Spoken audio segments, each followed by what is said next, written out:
প্রিয় বন্ধুরা, আপনাদের সবাইকে প্রভু যিশুর নামে স্বাগত জানাই। আপনাদের সবাইকে আমি প্রভু যিশুর নামে স্বাগত জানাই। আজকে আপনাদের সঙ্গে আলোচনা করব পবিত্র আত্মার উপহার বা পবিত্র আত্মার দানগুলি কি বন্ধ হয়ে গেছে। খ্রিস্ট বিশ্বাসীদের মধ্যে এটা একটি জনপ্রিয় বিশ্বাস। বিভিন্ন রকমের মণ্ডলী, বিভিন্ন বিশ্বাসী অর্গানাইজেশন, বিভিন্ন ব্যক্তি, বিশ্বাসী ব্যক্তি, বিভিন্ন খ্রিস্টীয় বিশ্বাসীদের মধ্যে এটা একটা জনপ্রিয় বিশ্বাস। অনেক ব্যক্তি এটা বিশ্বাস করেন কি পবিত্র আত্মার দানগুলি বন্ধ হয়ে গেছে, তাই বর্তমানে পবিত্র আত্মার দান ঈশ্বর আমাদের দেন না, বা পবিত্র আত্মার দানে কেউ কাজ করতে পারে না। আহ, আহ, মানে পবিত্র আত্মা আহ, দানে কাজ করাটা অ্যাকচুয়ালি উচিত নয়, বা পবিত্র আত্মা দান আমাদেরকে দেন না, তাদের উপহারগুলি আমাদের দেন না ঈশ্বরের কাজ করার জন্য। তারা এটাও বিশ্বাস করেন কি যারা এই দানগুলো ব্যবহার করছে বলে ক্লেম করে, এখন যারা দাবি করে কি তারা ঈশ্বরের আত্মার দানগুলোতে কাজ করছে, তারা অ্যাকচুয়ালি মিথ্যে কথা বলছে বা ভুল কথা বলছে, আর তারা আহ, মিথ্যা শিক্ষক মানুষকে ভুল পথে নিয়ে যাচ্ছে। এটা একটা খুব জনপ্রিয় বিশ্বাস অ্যাকচুয়ালি খ্রিস্টীয় বিশ্বাসীদের মধ্যে। আজকে আমি এই ব্যাপারে আলোচনা করব। আমি এর বিপক্ষে বলতে চাই অ্যাকচুয়ালি যে পবিত্র আত্মার দানগুলি বন্ধ হয়নি, পবিত্র আত্মার দানগুলি এখনো চালু রয়েছে, আর ঈশ্বর আমাদের পবিত্র আত্মার দানে কাজ করতে সাহায্য করায়। আর পবিত্র আত্মার দানগুলোতে আমাদের কাজ করতে সাহায্য করে এখনো। ঈশ্বর আমাদেরকে তার আত্মা দিয়েছেন, তার আত্মাতে বেড়ে উঠতে। সেই আত্মা আমাদেরকে দানও দেয় যাতে আমরা আহ, আমরা প্রভুর কাজে ব্যবহার করতে পারি সেই দানগুলো। আর সেই দানগুলো দ্বারা আমরা আহ, আমরা মানুষকে উপকার করতে পারি। আমরা প্রথম করন্থীয় 12-তে যদি যাই, যেখানে পবিত্র আত্মার দানগুলোর ব্যাপারে উল্লেখ করা রয়েছে, সেখানে এটা উল্লেখ করা রয়েছে দানগুলো এই জন্য দেওয়া হয়েছে যাতে মানুষের উপকার হয়, অন্য বিশ্বাসীদের উপকার হয় এবং অন্যান্য অবিশ্বাসীদেরও উপকার হয়। দানগুলো বিভিন্নভাবে আমাদের মিনিস্ট্রির কাজে বা পরিচর্যার কাজে সাহায্য করে, আর দানগুলো দ্বারা অন্য ব্যক্তিকে উপকার করা যায়। কিন্তু বেশ কিছু খ্রিস্ট বিশ্বাসী বিশ্বাস করেন কি দানগুলো বন্ধ হয়ে গেছে, দানগুলো এখন কাজ করে না। তো যারা দানগুলোতে কাজ করে বলে দাবি করছে, তারা মিথ্যে কথা বলছে। তো আমরা এই আন্ডারস্ট্যান্ডিংটা বোঝার চেষ্টা করব। প্রথমেই যারা এই দাবিটা করে কি দানগুলো বন্ধ হয়ে গেছে, তাদের প্রথমের যে একটা দাবি, প্রথমের একটা যে তর্ক তা তুলে নিয়ে আসতে চেষ্টা করে, সেটা হচ্ছে গিয়ে কি প্রথম জেনারেশনে যখন প্রভু যিশু চলে গেছিল এই জগৎ থেকে, সেই বা প্রভু যিশু যখন কাজ করছিল এবং তারপরে যে চলে যায়, তার শিষ্যরা যখন এই জগতে কাজ করছিল, সেই সময় আহ, বাইবেল ছিল না। বাইবেল, আমরা যে বাইবেল পড়ি, ঈশ্বরের বাক্য পড়ি, সেই সময় বাইবেল ছিল না। সেই জন্যে এই দানগুলো দরকার ছিল, যাতে দানগুলো দেখে লোকে বুঝতে পারে কি ঈশ্বরের কাজ হচ্ছে আর ঈশ্বরকে বিশ্বাস করে। সেই জন্য বোধহয় দানগুলো দেওয়া হয়েছে। এগুলোর কোনো বিবলিক্যাল কোনো জায়গায় এরকম ভাবে উল্লেখ নেই, বা কিন্তু মানুষ এরকম ভাবে বিশ্বাস করে, কারণ বিভিন্ন রকমের খ্রিস্ট বিশ্বাসী তারা এরকম প্রচারও করে, শিক্ষাও দেয় কি প্রথম সেঞ্চুরিতে, যখন প্রথম শতাব্দীতে যখন প্রভু যিশু চলে গেছিল, তখনও যখন শিষ্যরা যখন কাজ করছিলেন, তখন তাদের মধ্যে প্রভুর বাক্য ছিল না। সেজন্য তারা দানগুলো দিয়ে মানুষের কাছে ঈশ্বরের কাজ বলে জিনিসটাকে প্রমাণ করতো। সেজন্য ঈশ্বরের দান দেওয়া হয়েছিল তাদেরকে। আর এই জিনিসটা প্রমাণ করার জন্য, এর সপক্ষে এটাকে, এই দাবিটাকে প্রমাণ প্রমাণ করার জন্য তারা একটা স্ক্রিপচারাল ভার্স দিতে যায়, আর সেটাকে তারা ভুলভাবে রিপ্রেজেন্ট করে। কিন্তু আমি আপনাদের কাছে তুলে ধরতে চাই ভার্সটা, যাতে আপনারা বুঝতে পারেন। প্রথম করথীয় 13-র 8 থেকে 13, এটা একটা ভার্স আছে, আমরা ওটাকে বোঝার চেষ্টা করবো। এখানে সাধু পল করথীয় চার্চকে এই জিনিসটা লিখছে। করথীয় চার্চ যারা আত্মার কাজে, আত্মাতে কাজ করতো, আত্মার গিফট গুলোতে ব্যবহার করতো, পবিত্র আত্মার দানগুলোতে খুব বেশিভাবে কাজ করতো, তাদেরকে তিনি এখানে এই চিঠিতে কিছু জিনিস লিখছেন। এখানে প্রথম করথীয় 13-র 8 থেকে 13 যদি পড়ি, এখানে বলা বলা হচ্ছে এই ভালোবাসা কখনো শেষ হয় না। ঈশ্বরের ভালোবাসার কথা বলছেন। বলছে যে নবী হিসেবে কথা বলার যে ক্ষমতা আছে তা শেষ হয়ে যাবে, বিভিন্ন ভাষায় কথা বলার যে ক্ষমতা আছে তা চলে যাবে, জ্ঞান আছে শেষ হয়ে যাবে। আমাদের আমরা সকল বিষয় পুরোপুরিভাবে জানি না, নবী হিসেবেও পুরোপুরিভাবে কথা বলতে পারি না, কিন্তু যা পূর্ণ তা যখন আসবে, যা পূর্ণ নয় তা শেষ হয়ে যাবে। আমি যখন শিশু ছিলাম তা শিশুর মতন কথা বলতাম, শিশুর মতন চিন্তা করতাম, আর শিশুর মতন বিচারও করতাম। এখন আমার বয়স হয়েছে, তাই শিশুর আচার ব্যবহার বাদ দিয়েছি। আমি এখন যেন আয়নায় স্পষ্ট দেখছি, কিন্তু তখন সরাসরি সামনে দেখতে পাবো। আমি এখন যা জানি তা অসম্পূর্ণ, কিন্তু ঈশ্বর আমাকে যেমন সম্পূর্ণভাবে জানেন, তখন আমি তেমনি সম্পূর্ণভাবে জানতে পারবো। তাহলে দেখা যাচ্ছে বিশ্বাস, আশা ও ভালোবাসা, এই তিনটি শেষ পর্যন্ত টিকে থাকবে। এগুলোর মধ্যে ভালোবাসাই সব থেকে বেশি। তো এখানে আমরা দেখতে পাচ্ছি সাধু পল বলছেন যে আহ, নবী হিসেবে যে কথা বলার ক্ষমতা, মানে যে ভবিষ্যবাণী করার ক্ষমতা, সেটা এক সময় বন্ধ হয়ে যাবে। আর বিভিন্ন ভাষায় কথা বলার ক্ষমতা বন্ধ হয়ে যাবে। আর জ্ঞানের কথা বন্ধ হয়ে যাবে। আর অন্য ভাষায় যে কথা বলার ক্ষমতা সেটাও বন্ধ হয়ে যাবে। তার মানে এই আত্মার যে দানগুলো সেগুলো একটা সময় বন্ধ হয়ে যাবে, এটা কিন্তু সত্য। আত্মার দানগুলো বন্ধ হয়ে যাবে সে ব্যাপারে লেখা হয়েছে। কখন বন্ধ হয়ে যাবে? এটা যদি দেখি ভার্স 10-এ লেখা রয়েছে, যখন পূর্ণতা আসবে, যখন পূর্ণ যা তা আসবে, আহ, যা পূর্ণ নয় তা শেষ হয়ে যাবে। তো বলছে যে এগুলো পূর্ণ নয়, এগুলো শেষ হয়ে যাবে, যা পূর্ণ যে জিনিসটা সেটা যখন আসবে। এখন পূর্ণ জিনিসটা কি সেটা আমাদের বোঝার দরকার আছে। আর যেটা পূর্ণ জিনিসটা যখন আসবে সেটা শেষ হয়ে যাবে। এখন যারা বিশ্বাস করে কি এই আত্মার দানগুলো শেষ হয়ে যাবে যখন বাইবেল আসবে, তখন তারা মনে করে এই বাইবেল হচ্ছে পূর্ণতা। যখন বাইবেল চলে এসছে, বাইবেল হচ্ছে পূর্ণতা। বাইবেলের মধ্যে ঈশ্বরের বাক্য লেখা রয়েছে, বাইবেল হচ্ছে পূর্ণতা। বাইবেল যখন চলে আসবে তখন এই এই আত্মার যে দানগুলো সেগুলো বন্ধ হয়ে যাবে, সেটা বলছে।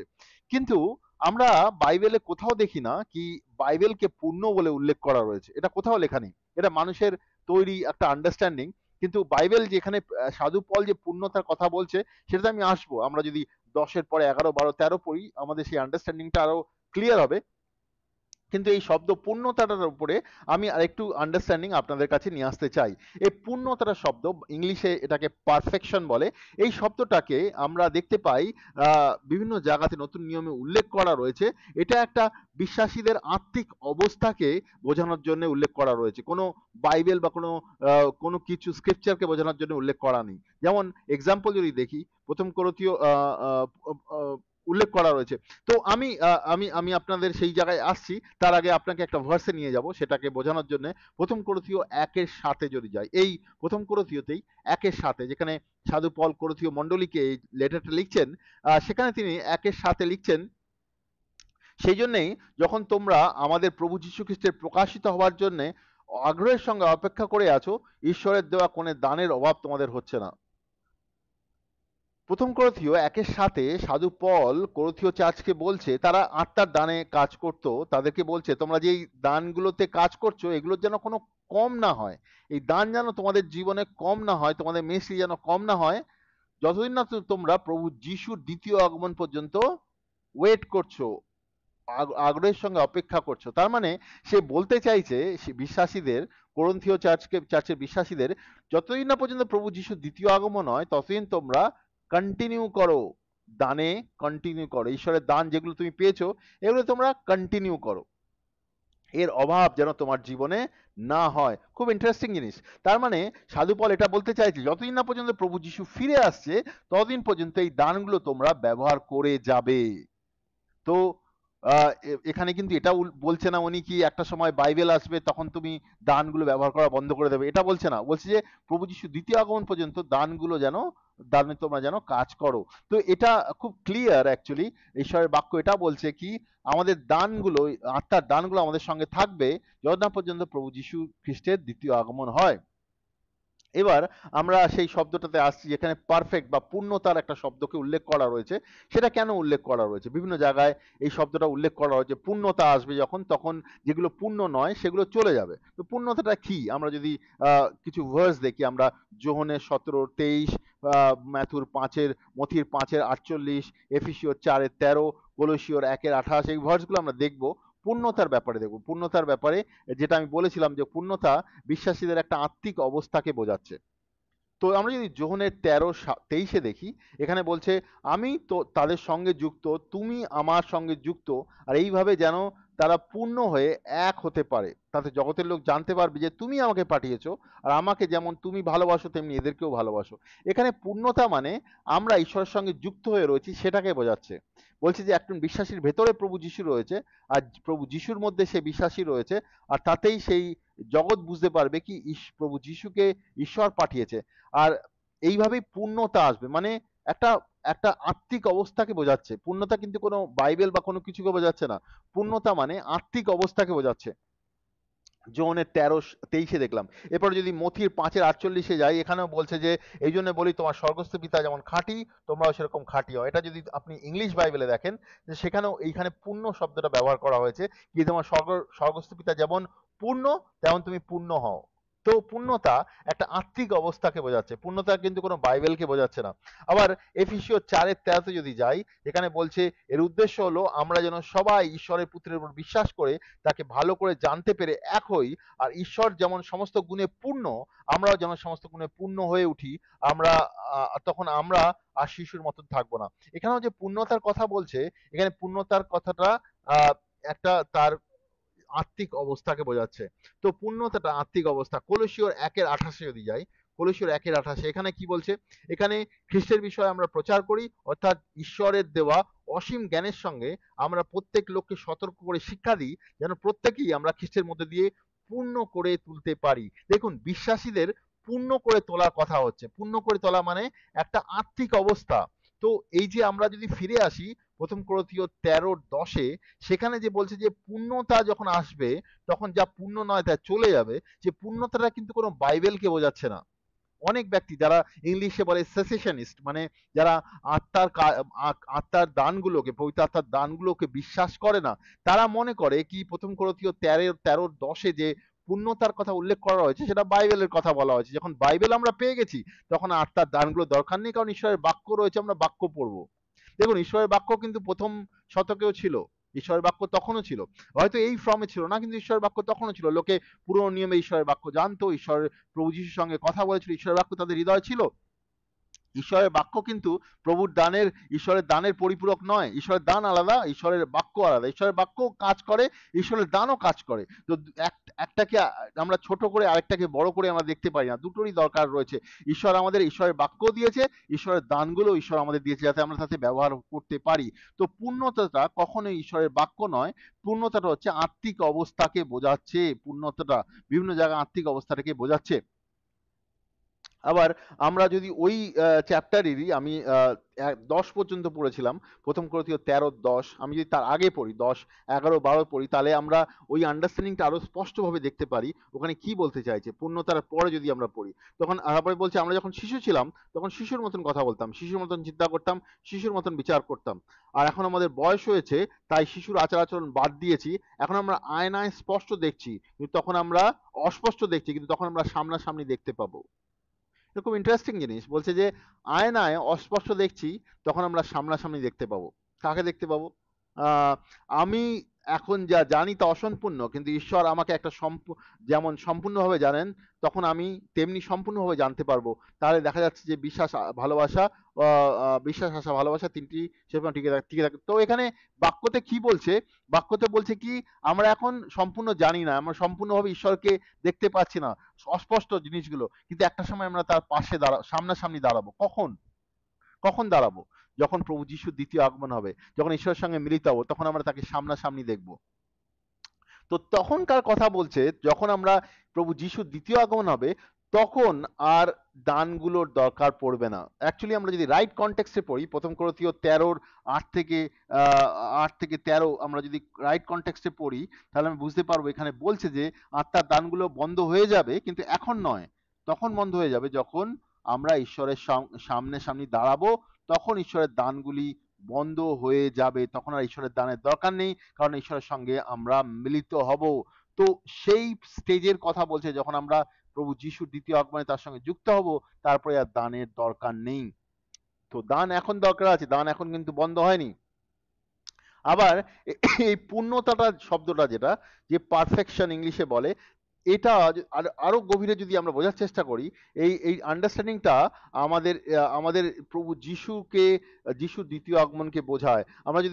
আমরা যদি লুকের 13:32 যাই, সেখানে প্রভু যিশুকে জিজ্ঞেস করা হয়েছিল, আহ, প্রভু যিশুকে তখনকার দিনে যে শাসক ছিল, সে লোক পাঠিয়েছিল জিজ্ঞেস করতে প্রভু যিশুকে কি, তুমি কি সেই ব্যক্তি, তুমি আহ, প্রভু যিশুর ব্যাপারে জিজ্ঞেস করতে পাঠিয়েছিল। প্রভু যিশু তাকে উত্তর দেয় কি, আপনারা গিয়ে সেই শিয়ালকে বলুন, আর কয়েকদিন আমি মন্দাত্মা তাড়াবো, রোগীদের সুস্থ করব, তারপরে আমার কাজ শেষ হবে। এটাকে যদি ইংলিশে পড়েন, তো সেখানে লেখা আছে, behold I cast out demons, perfect cures today tomorrow, and third day I shall be perfected.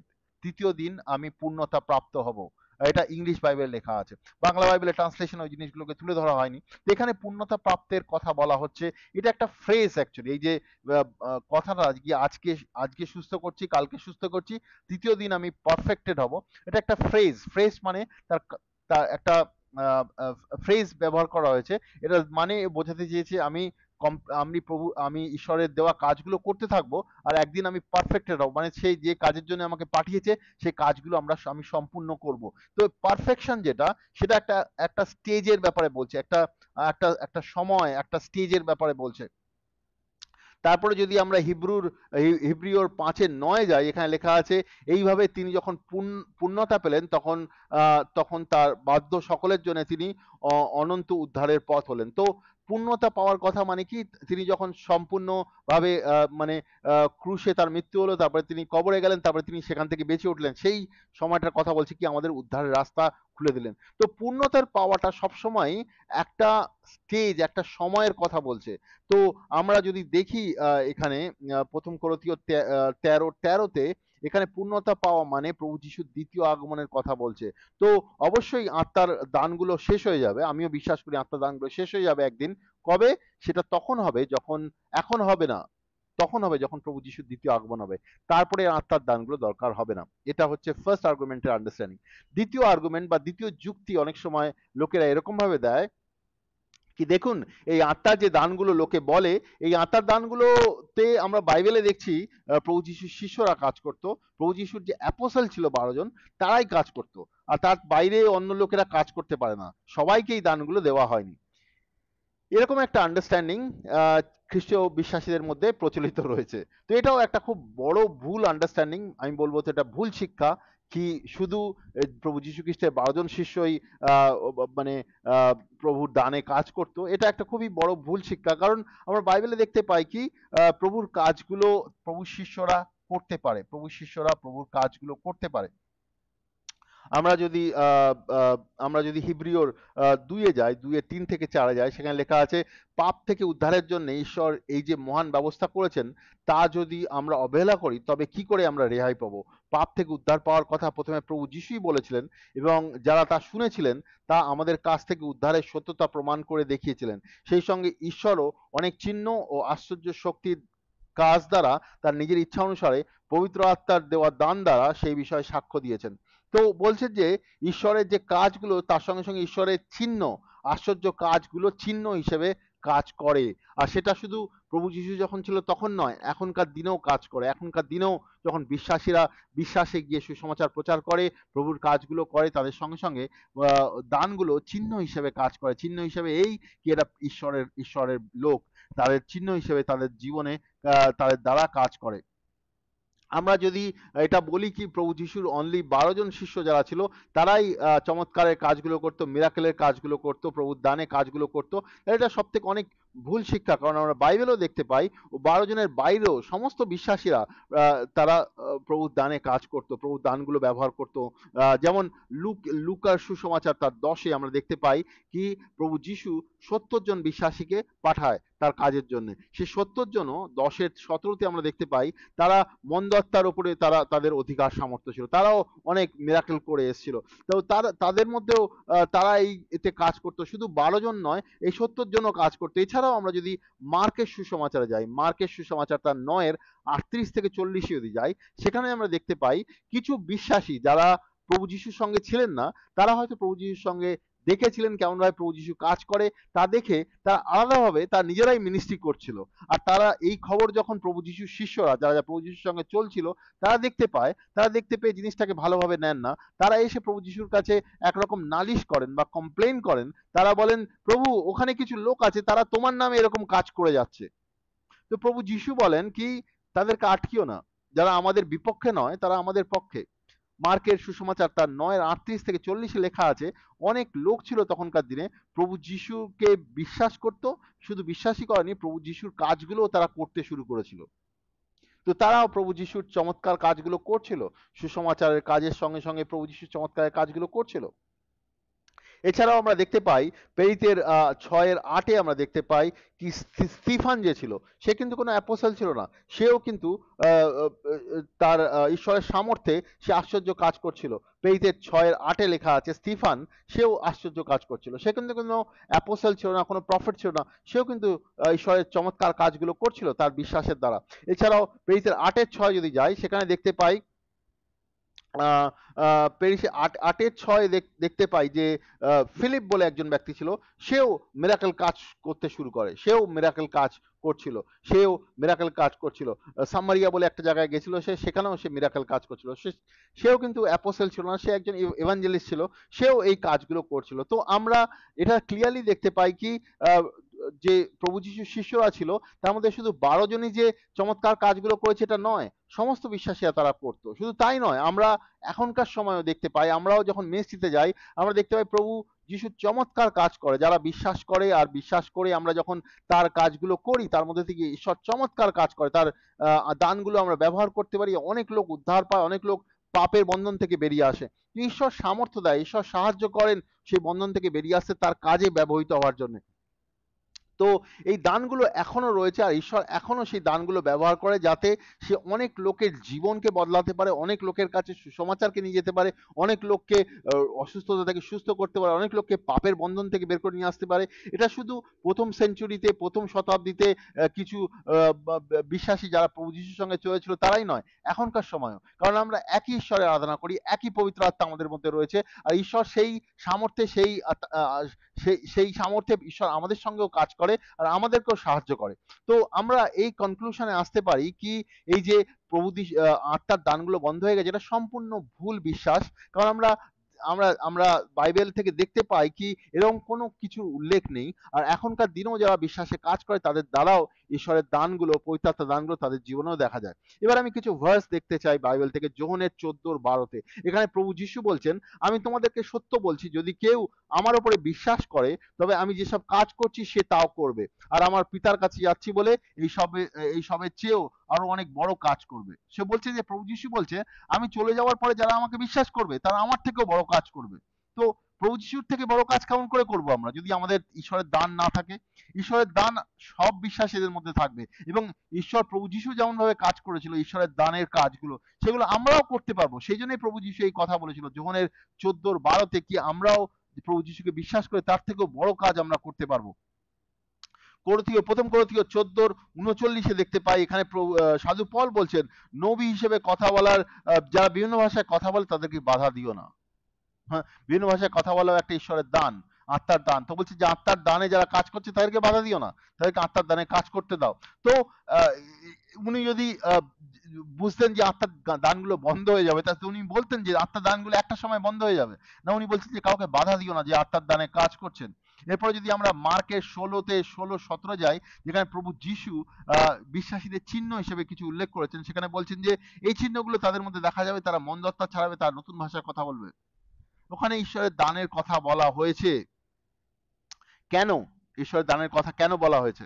কারণ এই জন্য বলা হয়েছে কারণ আহ, যারা ঈশ্বরকে বিশ্বাস করে তারা তার দানে কন্টিনিউয়াস কাজ করবে, লাগাতার তারা প্রভুর দানে কাজ করবে, আত্মার দানে তারা কন্টিনিউয়াসলি কাজ করবে, লাগাতার কাজ করে যাবে। তারা শুধু সুসমাচার প্রচার করবে আর বাইবেলই পড়বে না, তারা ঈশ্বরের দানেও কাজ করে যাবে। তো এইগুলো কখনোই বন্ধ হবে না যতদিন না পর্যন্ত প্রভু যিশুর দ্বিতীয় আগমন হবে। এই দানগুলো কন্টিনিউয়াস লাগাতার চলবে। তো এটা আমরা বুঝতে পারি বাইবেল থেকে। এখন প্রশ্ন আরেকটা আসছে, যদি এটা হয় তাহলে কিছু লোক এরকম ভাবে প্রচার করে কেন কি দানগুলো বন্ধ হয়ে গেছে, দানে কাজ করতে পারবে না, দানের উপর বিশ্বাস করা, যারা দানের কাজগুলো করছে তারা ভুল শিক্ষা দিচ্ছে, এরকম লোকে প্রচার করছে কেন? এটা কারণটা কি? এটা একটা কারণ আছে। দেখুন, আহ, বিভিন্ন রকমের যে নেগেটিভ প্রচার, যেমন সুস্থতার ব্যাপারেও অনেক লোক প্রচার করেন কি সুস্থ প্রভু এখন সুস্থ করেন না। কেন তারা প্রচার করছেন? কেন তারা বিভিন্ন রকমের মন্ডলীতে, বিভিন্ন ফেলোশিপ গ্রুপে তারা এরকম ভাবে প্রচার করছেন? একই কারণে প্রচার করছেন। তার কারণ হচ্ছে অনেক বিশ্বাসী আছে তারা পবিত্র আত্মা গ্রহণ করেনি, পবিত্র আত্মার বাপ্তিস্ম গ্রহণ করেনি, আর পবিত্র আত্মার দানগুলোতে কেমন ভাবে কাজ করতে হয় তার নিজেরা জানে না, তারা শেখেনি কোনোদিন। আমরা যখন শিষ্যত্ব প্রশিক্ষণের জন্য যাই আমরা অনেক জায়গাতে অনেক বিশ্বাসীদের পাই বিভিন্ন রকম মন্ডলীতে, তারা দানে কেমন ভাবে কাজ করতে হয় তারা জানে না। তো প্রবলেম কি হয় তখন যখন তারা দানে কাজ করতে যায়, আহ, দা- দা- আহ, দা- তো যারা দানে কাজ কেমন করে কাজ করতে হয় তারা বোঝে না। তো এরকম অনেক লোক আছে যারা দানে কাজ আত্মার দানগুলো কেমন ভাবে ব্যবহার করতে হয় তারা জানে না। অনেকে তো পবিত্র আত্মা গ্রহণই করেনি, অনেকে পবিত্র আত্মা পেয়েছেও, কিন্তু তার দানের কাজগুলো কেমন ভাবে করতে হয় সেগুলো তারা বোঝে না। যখন তারা এগুলো বোঝে না তখন কি হয়, তারা কিছুদিন পরে তার নিজেদের জীবন থেকে একটা বিবলিক্যাল আন্ডারস্ট্যান্ডিং বানায় কি এই দানগুলো বোধহয় নেই। তারা বাইবেল থেকে জিনিসগুলোকে বোঝার চেষ্টা করে না, নিজের জীবন নিজের আন্ডারস্ট্যান্ডিং থেকে একটা আহ, একটা বিশ্বাস তৈরি করে কি এই দানগুলো বোধহয় নেই।